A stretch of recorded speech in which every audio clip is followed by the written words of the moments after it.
Lawrence State University.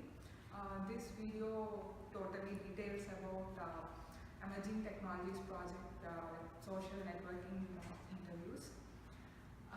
Presently, I'm having an exciting summer internship at Magna Electronics IT department. Magna Electronics is a leading supplier for automotive companies such as GM, General Motors, and Ford. Today, I would like to thank Alison, Mariana, and Mike for helping me out. My name is Mariana Staff, and I'm HR coordinator at Magna Electronics. I'm Allison Thompson. I'm a corporate recruiter at Magna Electronics. The question I'm going to ask you people is, which type of social networking site you generally use? Okay. Do you want me to go first?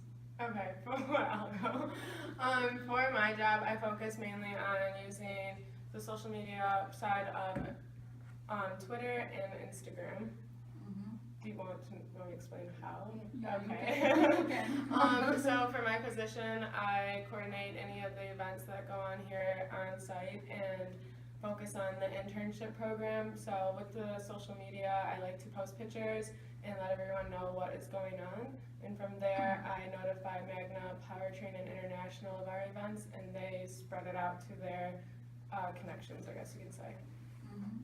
And then for my job, I mostly use LinkedIn for recruiting. As far as social networking goes, the other career sites aren't necessarily social network, but LinkedIn is a huge one. It's a very big part of recruiting in today's world, especially in the engineering industry, because the industry is so hot right now. So it's hard to find candidates that are looking for jobs. So LinkedIn is a great tool to use to reach out to candidates that don't necessarily have their resumes out there and they're looking for something new. So while using this website, so you find any security breaches or the risk you face? What are the risks you face while using these sites? I think the biggest risk that we both face would be falling outside of our branding rules. So within Magna International, as an organization, they have specific branding for the corporation as a whole.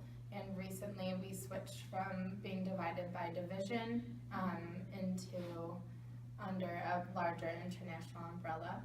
So following those rules and making sure we don't have any issues with going outside of what we legally can post. So what are the security breaches you find in and around the organization?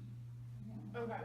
In Magna Electronics, some of the things that we face, especially bringing on new hires, is, for example, everyone has their own badge, and you have to make sure that they're given the correct access to the lab equipment, both of our buildings here, and providing that information to the managers and IT to make sure that nothing is done incorrectly, so that we keep everything under the safety policy. Another security breach is that we do have confidential information from all of our different branches here, and by giving certain access to our new employees, we want to make sure that only certain people can access specific files to their team and their department. But with the social media and having that part fall under the security breach, there's not very much that we have to work with, because Magna Powertrain usually takes care of that. So what are the collaborative development opportunities you find, like while recruiting or before recruiting a person? So what are the measures you take in that? So typically, well, it depends. So resumes and candidates come to us in a lot of different ways.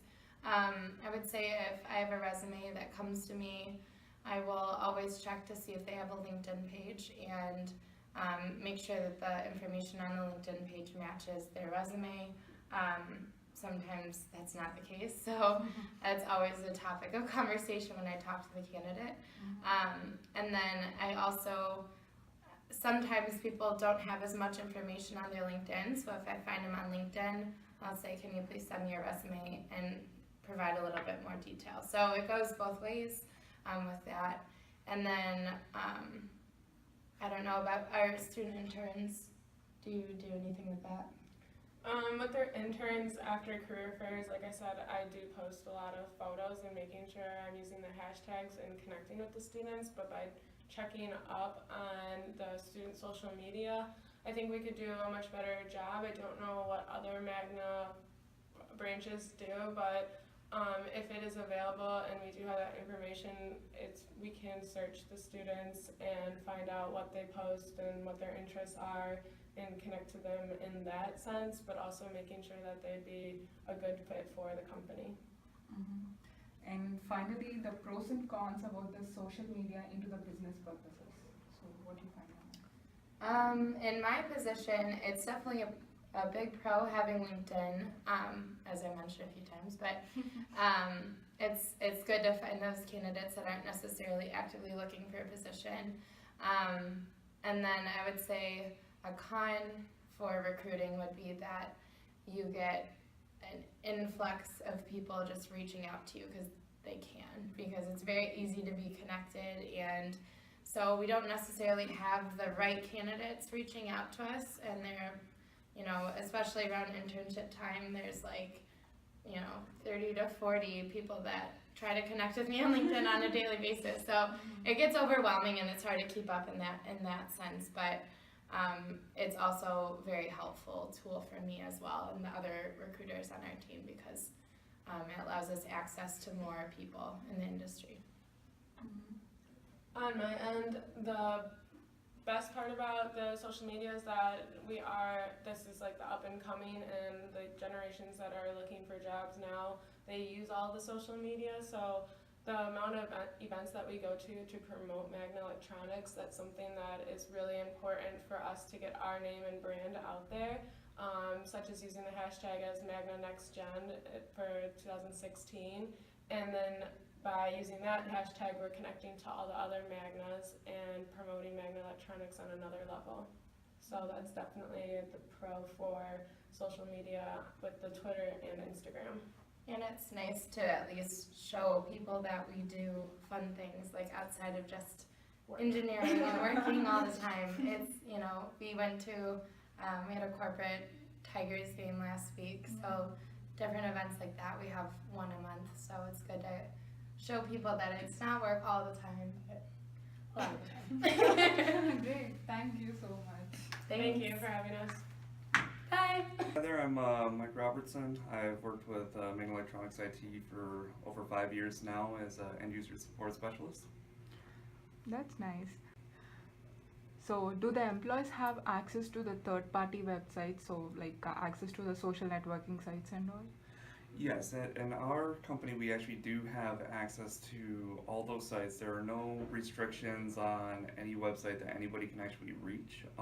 If these are vendors or people accessing our guest wireless or even connecting with our hardwired connection, they can only access the outside external sites. They cannot access anything internally that's from Magna. So what are the measures you take to avoid the security breaches and the risk? We have virus scanning tools on all the computers already. Right now we are using a combination of Microsoft Security Essentials on all of our computers, but at the same time on the server side we are using Trend Micro virus scanning software that monitors all the computers in our environment. This is headed up by our Magna IT security team that's based out of Aurora, Canada. Okay. And what they do is when they catch any flags on any computers, whether it's malware, virus related or anything, they submit a ticket over to our group for us to investigate that computer, and they monitor the situation very closely, making sure that we get them updates in a timely manner. What they typically ask us to do is to take the computer off the network and perform additional virus scans using their own Trend Micro software, and also any other tools that we may have available to us to verify that there are no issues on the computer. Once we have verified, we submit the ticket back to the security team over in Magna IT, and we can reactivate the computer at that point in time. Great. Thank you. Yeah, you're welcome.